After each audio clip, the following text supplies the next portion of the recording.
Okay, hello. Today's topic on Talk Notch is borderline personality disorder. And I'm going to be using information from Harvard Health Publishing at Harvard Medical School. What is it? So, we're going to talk about what it is and what it can be confused to be.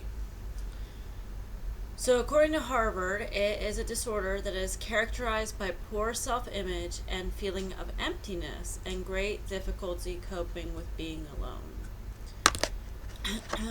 People that have it are highly reactive and have intense mood swings and unstable relationships. Their behavior can be impulsive, they can be more likely than average to attempt to commit suicide, sometimes without, intending to commit suicide. They harm themselves as a form of self-punishment or to combat an empty feeling. So those are very specific motives for doing that. When stressed, people with BPD may develop psychotic-like symptoms. They experience a distortion of their perceptions or beliefs rather than a distinct break with reality. That's important. Especially in close relationships, they tend to misinterpret or simplify what other people feel about them. For example, they assume a friend or family member is having extremely hateful feelings towards them, when the person may only be mildly annoyed or angry. People with BPD develop a deep fear of abandonment. They compete for social acceptance, are terrified of rejection, and often feel lonely even in the context of an intimate relationship. Therefore, it is more difficult for them to manage the normal ups and downs of a romantic partnership. Impulsive, self-driven behavior may be an attempt to ward off rising anxiety related to the fear of being left alone. The flip side of the fear is the hope that the relationship will be completely soothing. People with this disorder may idealize a family member, romantic partner, or friend, and then become enraged when an inevitable disappointment occurs. They might hold that person responsible for the pain they feel and devalue the relationship. Okay. They say that it might be caused by environmental and biological factors, such as problems in growing up, for example, having gone through abuse or neglect as a child. A significant number of people with symptoms of this disorder have reported such history of childhood. Later research has suggested that people with this disorder may have inborn difficulties in regulating their anxiety or moods. They may be more vulnerable to loss and more sensitive to stress than average. Scientists have begun to see how these characteristics are reflected in the brains of people with borderline personality disorder. Some people with this disorder have an exaggerated, startled response to unpleasant stimuli. Brain regions involved in managing fear and controlling aggression response function differently in people with BPD when compared to people without. Researchers have also discovered distinctive patterns in hormone levels and the immune system in people with the disorder. It is quite common for people with BPD to also have a mood disorder, eating disorder, or substance abuse problem. The person may turn into an alcoholic or drugs to escape from a painful, uncontrollable emotions. 3 times as many women of men are diagnosed with BPD disorder. It occurs in about 2% of the population in the United States. So it's pretty rare. 2%. So the odds of someone having it, not very high. So, and we will talk about traits versus having. Feeling vulnerable is a common human experience, or many people without the disorder also experience symptoms on this list. The diagnosis of borderline personality disorder is made only when a person has had many of these symptoms, but they are severe in degree, and they are long-lasting. Unstable, intense, and difficult relationships, poor self-image, self-destructive, impulsive behavior, suicidal threats or attempts, self-mutilation, extreme mood reactions including intense, inappropriate anger, feeling empty or alone, fear of abandonment, short-lived psychotic-like distortions of perceptions or belief, especially under stress. Distortions, not delusions. Noted. There is no clear line between a personality style and disorder. Personality patterns are considered to be a disorder when they impair a person's functioning and cause significant distress. A diagnosis is usually made on the basis of the history and observations made by a mental health professional during an interview. There are no laboratory tests to determine whether someone has BPD, since they're often, since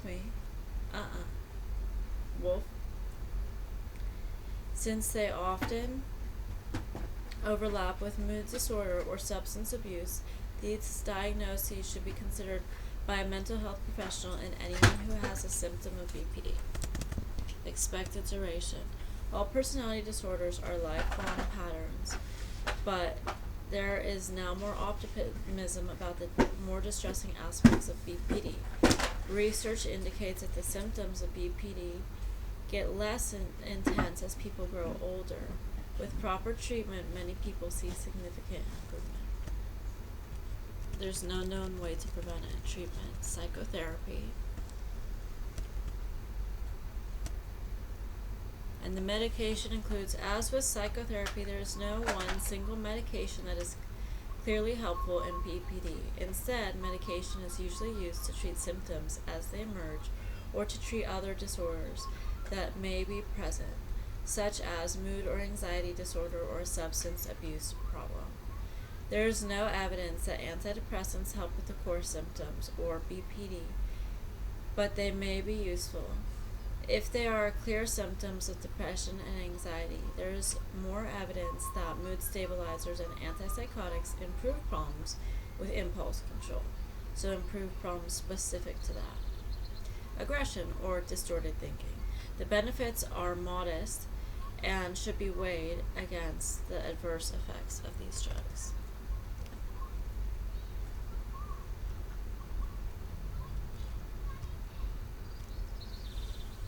The course of the illness varies and depends on the severity of the symptoms, the amount of stress, the availability of support, the degree of functional impairment, the extent of self-destruction or suicidal behavior, and the presence of other psychiatric disorders such as depression or substance abuse. It also depends on the person's ability to stay in treatment. Some people are better able to bear the challenges of treatment. Others, however, find themselves in a cycle seeking help, then feeling rejected and rejecting the help. Also, it's sometimes difficult for people with BPD disorder to find a therapist they feel comfortable enough with. Given the problems maintaining perspective, it may be difficult for them to distinguish between real and exaggerated disappointment in psychotherapy. One benefit of combining individual therapy with other therapy modes, for example group therapy, is that it can diffuse some of the intensity and refocus the person on practical goals. Researchers are now more optimistic about the long-term outcomes in BPD. The vast majority of people with the disorder experience at least some reduction in symptoms with the treatment, having BPD disorder, and they function well. Therefore, at least with the continuing treatment, it appears that many people with BPD eventually can make more significant progress, take some pleasure in their relationships, and have a satisfying life achievements. Okay, so that's satisfying life achievements. It's interesting. So it'd be difficult for them to do that then. Okay, so let's go back to the core of what it is. So in its core, it talks about poor self-image. So what does that mean? That means somebody that doesn't feel good about themselves, or maybe the ways that they feel good are limited, such as if they only feel that they're pretty but they don't feel that they're smart, or they feel that they're good at getting attention but don't really feel worthy of it. A feeling of emptiness. I would imagine that would come from a place of not feeling that you have purpose or meaning in your life. BPD might feel that way because they don't have relationships to mirror that off of them. If they're being erratic or being unstable might scare people away. I wouldn't know much about that. I don't feel empty. I feel I have meaning in my life. I very much feel that. So meaning creates emptiness. Great difficulty coping with being alone. So these people will tend to look for ways to attach themselves to other people, and that might include having to go out and party. That might include going on many dates with many people, or going out and being social. So these are some things. They have intense or highly reactive and have intense moods. So you might see instability where not much has happened. Let's say this. Of course, with stress, these symptoms will greaten even for anybody, but also with BPD, as it would for anybody. If you're stressed out, say you don't have enough money, or you have a social pressure, or you're in some kind of ethical bind, you're going to have stress, you're going to react to this.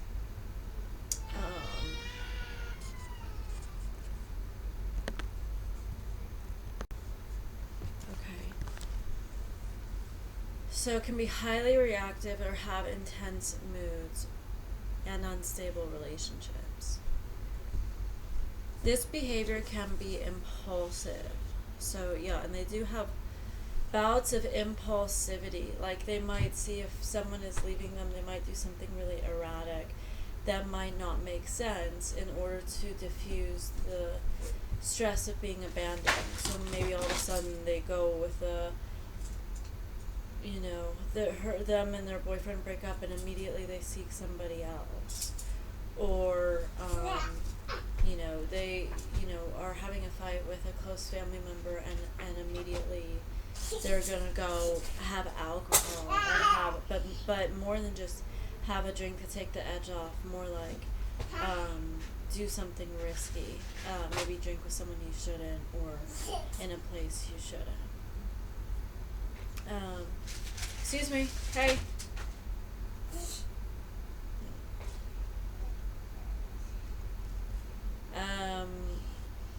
They're more likely than average to commit suicide or attempt to. But that form of punishment is specific.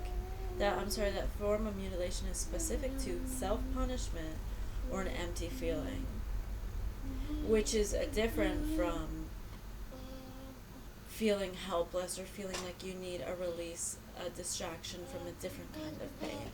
Say a spiritual pain, or a social pain, or a emotional pain. So it has to be with those intentions.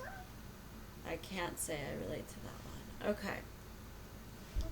When stressed, people with borderline personality disorder may develop psychotic-like symptoms. So then they might be in a psychosis. It might be that they're spinning out and they're really reacting, but it's not just they have thoughts that are troubling to them. It's notable. It's an episode, psychotic episodes. So they might do something. I would say that the thoughts then, in order for it to be a psychotic, they have to develop into something. It can't just be thoughts in your mind. It also has to be some kind of reaction that you're having. Maybe you're having troubled thoughts and you're breaking, all the plates in your house. But there's got to be kind of a reaction to those thoughts. They experience a distortion of their perception or beliefs rather than a distinct break with reality. So they're still in touch with reality. It's just they see it their way. It's not like they think that there's, a giant purple dragon, on their car, and they're 40 years old and this is what they see. It's more like they just have the beliefs that they do, and they might be kind of stubborn to those. They might not be able to really see an alternative perspective. Especially in close relationships, they tend to misinterpret or amplify what other people feel about them. I don't spend a whole lot of time thinking about what other people think about me. I don't think that's my business. I think that's been demonstrated. But I do have to interpret actions that might be taken. That's what I'm concerned with. It's not my business what you think of me, but it is my business if I feel that there are actions I need to guard against because of your thought patterns. For example, they may assume a friend or family member is having extremely hateful feelings towards them when the person may be only mildly annoyed or angry. I mean, I normally don't react to people being irritated more extremely. I normally just distance myself from that. I don't get too involved. It's again your business. People with BPD have a deep fear of abandonment. But I would like to point out with this section right here, when you look at the causes of BPD, you have to separate. BPD only affects 2% of the population, so it's exceedingly rare. It means the times that you see other people with symptoms like this, they might be coming from the exact same places that BPD does, which could be neglect or abuse. Well, a lot of people have experienced neglect and abuse, and that leaves its mark regardless. And those marks are going to be somewhat similar. You might experience depression, you might experience anger, you might experience hypervigilancy or defensiveness.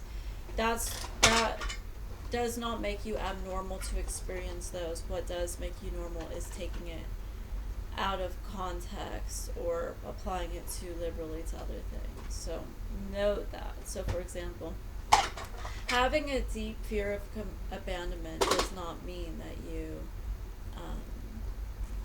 have BPD. It just means you could mean that you just have a deep fear of abandonment because you've been abandoned.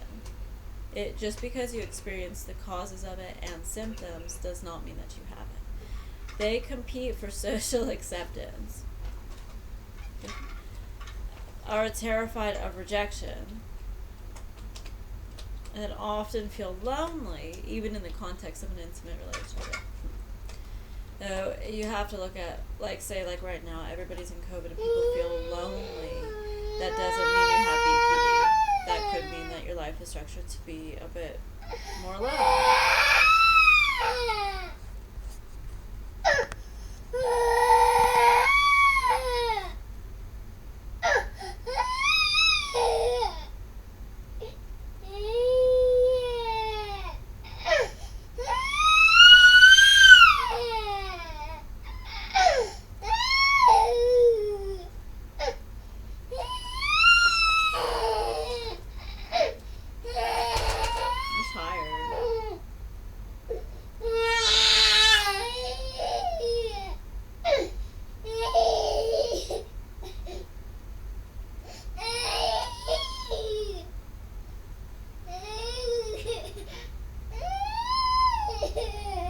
Stop.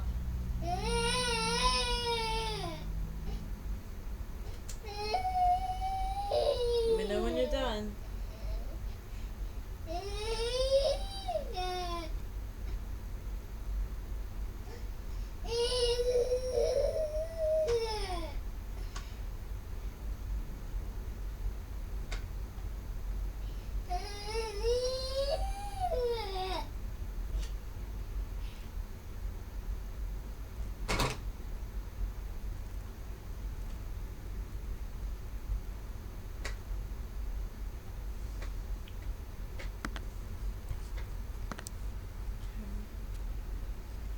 Can often feel lonely in the context of an intimate relationship.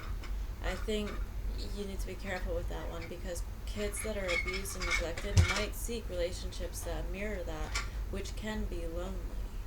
So check to make sure that it's not beyond the causation, or that it is rather. Therefore, it is more difficult for them to manage the normal ups and downs of a romantic partnership.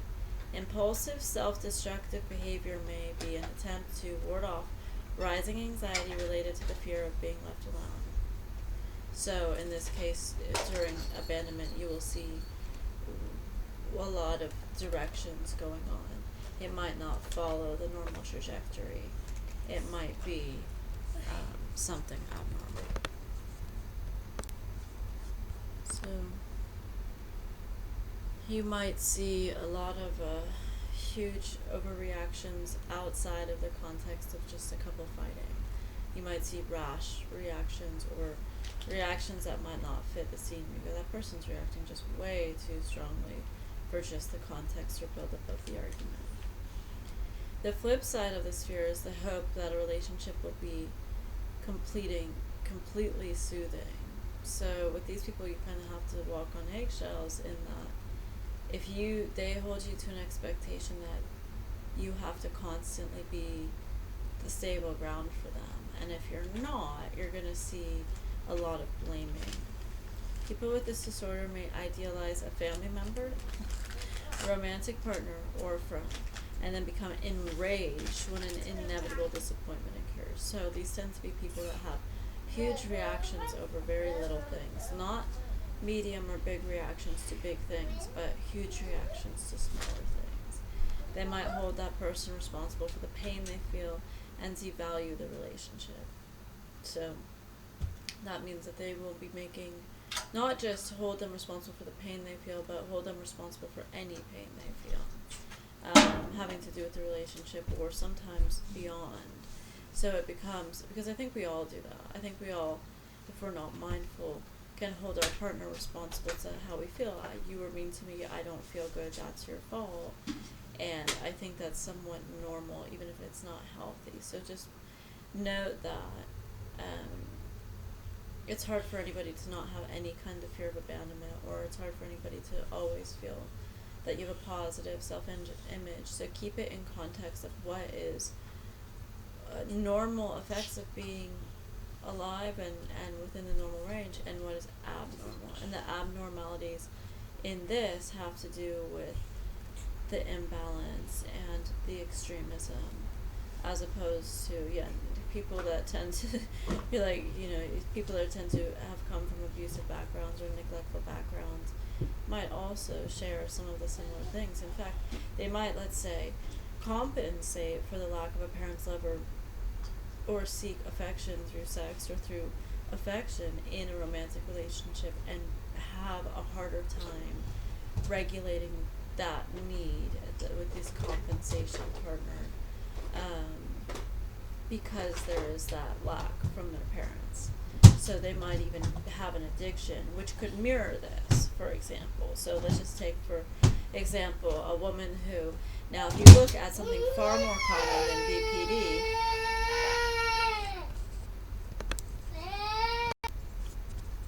so the difference has to do with when things don't add up, when your partner is way flipping out over way too little, or expecting you to be a mind reader to what the need was, or you feel that they're way overly sensitive. Now, when you mirror that with, say, for example, sex and love addiction, there are going to be times where it's similar. You're going to see in the context to say that maybe somebody with that addiction might have more of an extreme reaction towards their partner, say, need them more, or be more demanding of them emotionally, or be more upset than average if there is a breakup. But that doesn't mean that they have BPD. It could just be that they, for example, in this example, have an addiction. And addictions can mirror BPD, and they can coincide. Sometimes people with BPD can then also have simultaneous addictions going on to combat those feelings of loneliness, or those feelings of fears of being alone, or whatever it is. They're unable to sit alone. That's a huge thing for BPD, is they really don't want to be alone. They really can't handle that silence, don't necessarily like their own company in that way. That can be it. They can also avoid real intimacy, or spread it out over several people to avoid that intimacy. There's no one way. But it is to say that stability is enormously important, as it is to everybody, to BPD, and that people can get a lot better if their environment is stable. That can be really component to them having less fits of rage that don't seem to really have a basis or didn't warrant that amount. It's different. You're snapping, you're grumpy, you have some causation for that. But it's also, this is again extremism, or you might see someone fly into a rage about something that doesn't really seem to add up. So, this is what it is and what it isn't. You also need to mind that it can be impossible to diagnose someone with BPD while they have a concurrent addiction going on. So, if they do have a substance abuse problem, it would be hard to diagnose a person with that BPD had it not been done previous to the substance abuse, because sometimes drugs can mimic some of these effects. Say someone's unstable, or someone's erratic, or someone's getting into altercations. This could be BPD, or this could be, they were abused some kind of stimulant and are having a hard time with that. So, again, it would be something that you need to look at this over a long period of time.